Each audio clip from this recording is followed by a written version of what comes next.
ನಮಸ್ಕಾರ, ನನ್ನ ಹೆಸರು ಶರಣ್ ಜಂಗಿನ್ಮಠ್. ಇವತ್ತು ಸ್ಪೋಕನ್ ಇಂಗ್ಲೀಷ್ ಡೇ 41 ವಿಡಿಯೋನ ಸ್ಟಾರ್ಟ್ ಮಾಡೋಣ. ಇವತ್ತಿನ ವಿಡಿಯೋದಲ್ಲಿ ನಾವು ರಿಮೈನಿಂಗ್ ಮಾಡೆಲ್ ವರ್ಬ್ಸ್ ಏನಿದೆ ಅದ್ರ ಬಗ್ಗೆ ಡಿಸ್ಕಸ್ ಮಾಡೋಣ. ಅದರಲ್ಲಿ ಈಗ next ought to. So ought is different from auxiliary verb. It is followed by a to and infinitive verb ಅಂತ ಹೇಳ್ಬೋದು. ಸೊ ಇಲ್ಲಿ ಔಟು ಆಕ್ಸಿಲರಿ ವರ್ಬ್ಗಿಂತ ಡಿಫ್ರೆಂಟ್ ಇದೆ. ಓಕೆ, ನೋಡೋಣ. The ought expresses idea such as duty, ಕರ್ತವ್ಯ ಅಂತ ಹೇಳ್ತೀವಿ, necessity ಅವಶ್ಯಕತೆ, ಆ್ಯಂಡ್ ಮೋರಲ್ ಆಬ್ಲಿಗೇಷನ್ ನೈತಿಕ ಬಾಧ್ಯತೆ ಅಂತ ಹೇಳ್ಬೋದು.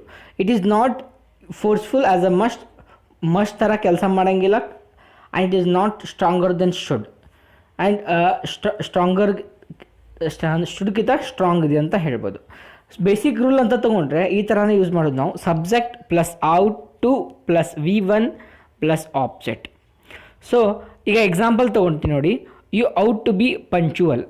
ಸೊ ಇನ್ನೂ ನಿಮಗೆ ಕ್ಲಿಯರ್ ಆಗಬೇಕಂದ್ರೆ ಔಟ್ ಟು ಯಾವಾಗ ಯೂಸ್ ಮಾಡಬೇಕು ಹಂಗೇನ್ರಿ ಅಂದರೆ, ಸೊ ನಾವು ಕರ್ತವ್ಯ ಬಗ್ಗೆ ಹೇಳ್ತೀವಿ, ರೆಸ್ಪಾನ್ಸಿಬಿಲಿಟೀಸ್ ಬಗ್ಗೆ ಹೇಳಿದಾಗ ಇದು ನಿಮ್ಮದು ರೆಸ್ಪಾನ್ಸಿಬಿಲಿಟಿ ಅಂತ ಹೇಳಬೇಕಾದಾಗ ನೀವು ಔಟ್ ಟು ಯೂಸ್ ಮಾಡ್ಬೋದು. Okay, you ought to be punctual. Okay, next example, we ought to help the poor. You ought to visit your friends once in a while. We ought to respect our parents. Right, ಅದು ನಮ್ಮದು responsibility, ನಮ್ಮದು ಕರ್ತವ್ಯ ಇದೆ. We have to respect our parents. That is we ought to respect our parents. So ಈ ಥರ ನಾವು ought ಟುನ use ಮಾಡ್ತೀವಿ. ಅದರಲ್ಲಿ ಇನ್ನೊಂದಿದೆ ಔಟ್ ಟು ಹ್ಯಾವ್. ನೋಡಿ, it can point to past time and it is followed by the perfect infinitive follow ಮಾಡಿದಾಗ ಅಲ್ಲಿ ನಾವು ಇದು ಹ್ಯಾವ್ ಟು ಔಟ್ ಟು ಹ್ಯಾವ್ನ ಯೂಸ್ ಮಾಡ್ತೀವಿ. ಹ್ಯಾವ್ ಬಂದಾಗ ಕಂಪಲ್ಸರಿ ವರ್ಬ್ ಯಾವ ಫಾರ್ಮಲ್ಲಿ ಇರಬೇಕಂದ್ರೆ V3 ಫಾರ್ಮಲ್ಲಿ ಇರಬೇಕು. ಅದಕ್ಕೆ ನಾವು ಪಾಸ್ಟ್ ಪಾರ್ಟಿಸಿಪಲ್ ಫಾರ್ಮ್ ಅಂತ ಕರಿತೀವಿ. ರೂಲ್ ನೋಡಿ ಏನಿದೆ, subject plus ought to plus have plus V3 plus object. Example ನೋಡಿ, you ought to have helped him. ನೀವು ಅವ್ರಿಗೆ ಹೆಲ್ಪ್ ಮಾಡಬೇಕು. ಓಕೆ, ಅವನಿಗೆ ಹೆಲ್ಪ್ ಮಾಡಬೇಕು. We ought to follow the rules and regulation. ನಾವು ರೂಲ್ಸ್ ಮತ್ತು ರೆಗ್ಯುಲೇಷನ್ನ ಫಾಲೋ ಮಾಡಬೇಕು. ಸೊ ಈ ಥರನೂ ನಾವು ಔಟ್ ಟು ಹ್ಯಾವ್ನ ಯೂಸ್ ಮಾಡ್ತೀವಿ. This is all about ought to and ought to have. So next ನೋಡೋಣ, ಹ್ಯಾಸ್ ಟು ಹ್ಯಾವ್ ಟು. ಅದರಲ್ಲಿ ಇನ್ನೊಂದು ಹ್ಯಾಡ್ ಟುನು ಬರುತ್ತೆ. First has to have to clear ಮಾಡ್ತೀನಿ. So we often use have to or has to say something is obligatory. So ಅದೇ ಬಾಧ್ಯತೆ ಬಗ್ಗೆನೇ ಹೇಳ್ತೀವಿ ನಾವು, ಇದು ನಮ್ಮದು ಅಂತ, ಈ ಥರ ಮಾಡಬೇಕಾಗಿದೆ, ಈ ಥರ ಮಾಡಬೇಕು. ಅವಾಗೂ ನಾವು ಹ್ಯಾವ್ ಟು ಹ್ಯಾಸ್ ಟುನ ಯೂಸ್ ಮಾಡ್ತೀವಿ. ಒಂಥರ ಮಸ್ಟ್ ಥರನೇ ಯೂಸ್ ಆಗುತ್ತಂತ ಹೇಳ್ಬೋದು. Have to has to is not auxiliary verb. ಅದು ಆಕ್ಸಿಲರಿ ವರ್ಬ್ ಅಲ್ಲ. We include have to has to here for ಕನ್ವೀನಿಯನ್ಸ್ಗೋಸ್ಕರ ನಾವು ಹ್ಯಾವ್ ಟು ಮತ್ತು ಹ್ಯಾಸ್ ಟುನ ಯೂಸ್ ಮಾಡ್ತೀವಿ. So has to is used for speaking in the third person, that is he she it. ನೋಡಿ, have to ಯಾವಾಗ use ಮಾಡಬೇಕು? Normally ಎಲ್ಲ personal ಪ್ರೊನೌನ್ಗೆ have to use ಮಾಡ್ತೀವಿ. ಥರ್ಡ್ ಪರ್ಸನ್ ಸಿಂಗ್ಯುಲರ್ ಬಂದಾಗ ಮಾತ್ರ ಹ್ಯಾಸ್ ಟು ಯೂಸ್ ಮಾಡ್ತೀವಿ. ಅದೇ ಥರ we use had to say something is obligatory about past ಸಂಬಂಧಪಟ್ಟಂಥದ್ದು ಏನಾರ ನಾವು ಹೇಳಿದ್ರೆ ಅಲ್ಲಿ ಹ್ಯಾಸ್ ಟು ಬದಲಿಗೆ ಹ್ಯಾಡ್ ಟುನ ಯೂಸ್ ಮಾಡ್ತೀವಿ. ನೋಡೋಣ ಹೇಗೆ ಹ್ಯಾಡ್ ಟು ಯೂಸ್ ಆಗುತ್ತೆ. ಫಸ್ಟ್ ಹ್ಯಾವ್ ಟು ನೋಡಿ, have to and has to, subject plus have or has plus to infinitive plus object. ಈ ಎಕ್ಸಾಂಪಲ್ ತಗೋತೀವಿ ನೋಡಿ, I have get up early. I have to get up early. ಇನ್ನೂ clear ಆಗಬೇಕಂದ್ರೆ ಇದೊಂಥರ habit ಅಂತ ಹೇಳ್ಬೋದು ನಾವು. ಹ್ಯಾವ್ ಟು ಹ್ಯಾಸ್ ಟು ಒಂಥರ ಹ್ಯಾಬಿಟ್ ಥರ ಕೆಲಸ ಆಗಬೇಕು. Okay, so I have to get up early. ಈಗ ಅದು ನೆಗೆಟಿವ್ ಶಬ್ದ, ಸ್ವಲ್ಪ ಜನ ಕನ್ಫ್ಯೂಸ್ ಮಾಡ್ಕೋತಾರೆ. I have to get up ಅರ್ಲಿನ ನಾನು I have not to get up early ಅಂತ ಹೇಳ್ತಾರೆ. It is wrong.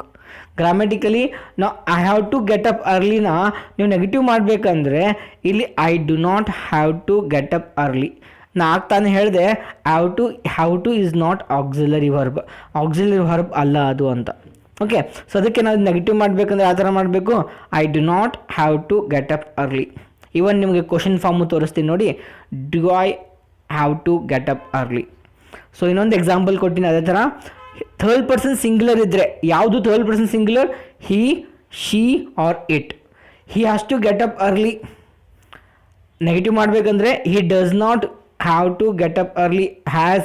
ಡಸ್ ಬಂದರೆ ಅಲ್ಲಿ ಹ್ಯಾವ್ ಮಾಡಬೇಕು. Does he have to get up early? ಮತ್ತು ರಿಮೈನಿಂಗ್ ಎರಡು ಎಕ್ಸಾಂಪಲ್ ಕೊಟ್ಟಿನಿ, ನೀವು ಬೇಕಂದ್ರೆ ನೆಗೆಟಿವ್ ಮತ್ತು ಇಂಟ್ರಾಗೇಟಿವ್ ಮಾಡಿ. We have to study, you have to see the doctor. So this is all about what have to and has to. ಅದೇ ಥರ had to, subject plus had plus to infinitive plus object. ಅಂದರೆ past ಬಗ್ಗೆ ಹೇಳ್ತಾ ಇದ್ದೀನಿ. I had to get up early, negative I did not have to get up early. Interrogative did I have to get up early.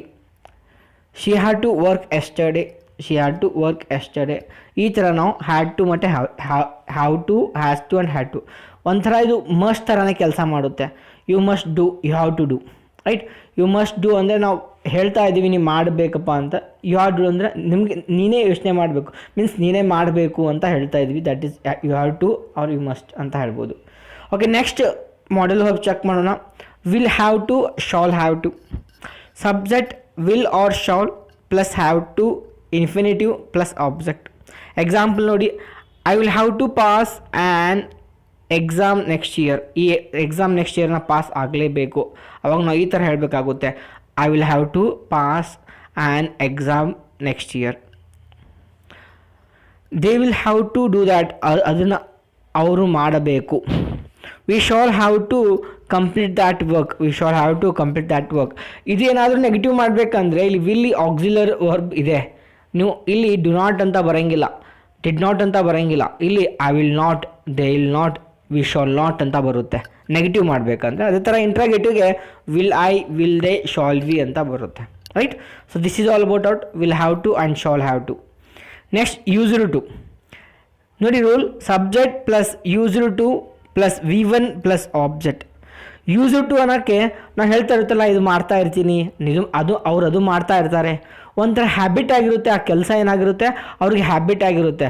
ಆ habit ಆದಂಥ ಕೆಲಸದ ಬಗ್ಗೆ ಹೇಳಬೇಕಂದ್ರೆ ನೀವು ಅಲ್ಲಿ ಏನು ಯೂಸ್ ಮಾಡಬೇಕು, ಯೂಸ್ಡ್ ಟು ಅಂತ ಹೇಳಬೇಕು. ಎಕ್ಸಾಂಪಲ್ ನೋಡಿ, he used to drink coffee every morning, he used to drink coffee every morning. ಇಲ್ಲಿ ಯೂಸ್ಡ್ ಟುನ ನೀವು ನೆಗೆಟಿವ್ ಮಾಡಬೇಕಂದ್ರೆ ಯೂಸ್ಡ್ ಪಾಸ್ಟ್ ಇದೆಯಲ್ಲ, ನೀವು ಹೇಗೆ ಹೇಳಬೇಕು, he did not use to, used ಇದ್ದಿದ್ದು ಯೂಸ್ ಆಗಬೇಕು. He did not use to drink coffee every morning. I used to chat with her, I used to chat with her. Negative ಮಾಡಬೇಕಾ, I did not use to chat with Har. They used to smoke, they used to smoke, they did not use to smoke. Okay, so ಈ ಥರ ಒಂದು ಯಾವುದೋ ಕೆಲಸ ನೀವು ಮಾಡ್ತಾ ಮಾಡ್ತಾ habit ಆದಾಗ ನೀವು ಅಲ್ಲಿ ಏನು ಯೂಸ್ ಮಾಡಬೇಕು, ಯೂಸ್ಡ್ ಟು ಮಾಡೆಲ್ ವರ್ಬ್ನ ಯೂಸ್ ಮಾಡಬೇಕಾಗುತ್ತೆ. ನೆಕ್ಸ್ಟ್ ನೋಡೋಣ, ಸೇಮ್ ಯೂಸ್ಡ್ ಟುನ ಇನ್ನೊಂದು ವೇಯಲ್ಲಿ ಯೂಸ್ ಮಾಡ್ಬೋದು. ಇನ್ನೊಂದು ವೇ ಅಂದರೆ ಏನು, ಸಬ್ಜೆಕ್ಟ್ ಪ್ಲಸ್ ಅದು ಅಲ್ಲಿ V1 ಫಾರ್ಮ್ ಇತ್ತು, ಇಲ್ಲಿ ಹೆಲ್ಪಿಂಗ್ ವರ್ಬ್ ಇದೆ ನೋಡಿ, ಆಕ್ಸಿಲರಿ ವರ್ಬ್ ಇದೆ. ಯಾವುದು, am, is, are, was, were, will be, has been, have been, had been. ಆಮೇಲೆ ಯೂಸ್ಡ್ ಟು ಯೂಸ್ ಮಾಡಬೇಕು. ಅಲ್ಲಿ V1 ಬಂದಿತ್ತು, ಬರೀ ಯೂಸ್ಡ್ ಟು ಯೂಸ್ ಮಾಡಿದಾಗ V1, ಇಲ್ಲಿ V1 ಇಲ್ಲ, V4 ಅಂದರೆ ಯಾವ ಫಾರ್ಮ್ ಇರುತ್ತೆ, V1 plus ING plus object. Example ಹೇಳ್ತೀನಿ ನೋಡಿ, we are used to playing carrom always, we are used to playing carom always. He has used to smoking. They will be used to operating the computer. I am used to doing exercise. I am not used to doing exercise. ಇಲ್ಲಿ ನಿಮ್ಗೆ ಗೊತ್ತು helping verb ಎಲ್ಲಿ use ಮಾಡಬೇಕು. ಐ present ಕಂಟಿನ್ಯೂಸಲ್ಲಿ, am, is, are. Past ಕಂಟಿನ್ಯೂಸಲ್ಲಿ was, were. Future ಕಂಟಿನ್ಯೂಸಲ್ಲಿ will be. Present ಪರ್ಫೆಕ್ಟಲ್ಲಿ, ಪ್ರೆಸೆಂಟ್ ಪರ್ಫೆಕ್ಟ್ ಕಂಟಿನ್ಯೂಸ್ ಟೆನ್ಸಲ್ಲಿ has been and have been. Past perfect continuous ಟೆನ್ಸಲ್ಲಿ ಹ್ಯಾಡ್ ಬಿನ್. ಮುಂದೆ ನೀವು ಯೂಸ್ಡ್ ಟು ಯೂಸ್ ಮಾಡಿ ಸೆಂಟೆನ್ಸ್ನ ಕಂಪ್ಲೀಟ್ ಮಾಡ್ಬೋದು. ಯೂಸ್ಡ್ ಟು ಅಂದರೆ ಏನು, ಯಾವುದು ಕೆಲಸ ಹ್ಯಾಬಿಟ್ ಆಗ್ತಾ ಇರುತ್ತೆ ಆ ಕೆಲಸದ ಬಗ್ಗೆ ನೀವು ಹೇಳಬೇಕಾದ್ರೆ ನೀವು ಯೂಸ್ಡ್ ಟುನ ಯೂಸ್ ಮಾಡ್ತೀರಾ. So this is all about used to. So this is all about all about this video. ಇಲ್ಲಿಗೆ ಮಾಡೆಲ್ ವರ್ಬ್ಸ್ ಕಾನ್ಸೆಪ್ಟ್ ಕಂಪ್ಲೀಟ್ ಆಯಿತು. ನೆಕ್ಸ್ಟ್ ವಿಡಿಯೋ 100% ಇಂಟ್ರೆಸ್ಟಿಂಗ್ ಇರುತ್ತೆ ಆ್ಯಂಡ್ ಹೊಸ ಕಾನ್ಸೆಪ್ಟನ್ನ ಡಿಸ್ಕಸ್ ಮಾಡ್ತೀವಿ. ಆ ಹೊಸ ಕಾನ್ಸೆಪ್ಟ್ ಏನಪ್ಪ ಅಂದರೆ active voice and passive voice. Okay, ಇವತ್ತಿನ ಆ್ಯಕ್ಟಿವಿಟೀಸ್ ನಿಮ್ಗೆ ಸೇಮ್ ಕೊಟ್ಟಿದ್ದೀನಿ. ಏನಂದರೆ make 3 sentences on each model verbs like ought to have, has to, have to, had to, will have to, shall have to and used to. So ಇದನ್ನು ಆ್ಯಕ್ಟಿವಿಟಿನ complete ಮಾಡಿ next ವಿಡಿಯೋದಲ್ಲಿ ನಾವು different ಕಾನ್ಸೆಪ್ಟ್ನ start ಮಾಡೋಣ. ಈ video ನೋಡಿದ್ದಕ್ಕೆ ಎಲ್ರಿಗೂ ಧನ್ಯವಾದಗಳು. ಆ್ಯಂಡ್ ಯಾರು ಈ ವಿಡಿಯೋ ಈಗ ಇಷ್ಟ ಆಗಿದೆ ಪ್ಲೀಸ್ ಈ ವಿಡಿಯೋನ ಲೈಕ್ ಮಾಡಿ, ಶೇರ್ ಮಾಡಿ, ಆ್ಯಂಡ್ ಯಾರು ಇನ್ನೂವರೆಗೆ ಸಬ್ಸ್ಕ್ರೈಬ್ ಮಾಡಿಲ್ಲ ಸಬ್ಸ್ಕ್ರೈಬ್ ಮಾಡಿ. Thank you.